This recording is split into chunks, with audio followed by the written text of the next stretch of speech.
রিজুর, বন্ধু বাসায় আছো? রিজুর বন্ধু, একটু সামনে আয়, কথা আছে। একে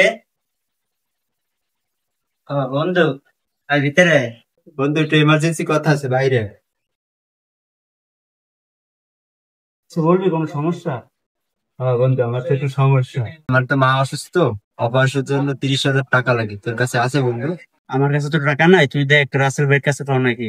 আচ্ছা ঠিক আছে বন্ধু, তাহলে তুই ভালো থাকিস।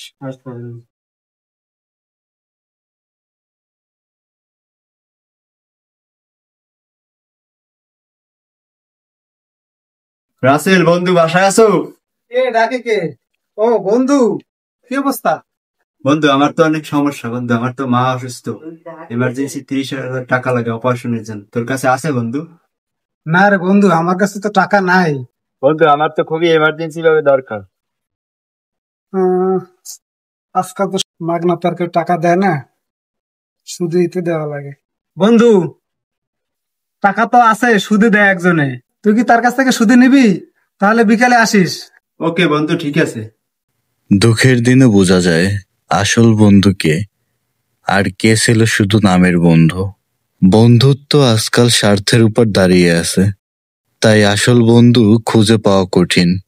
আমরা যারা বন্ধু বলি তারা হয়তো আমাদেরকে শুধু ব্যবহার করে।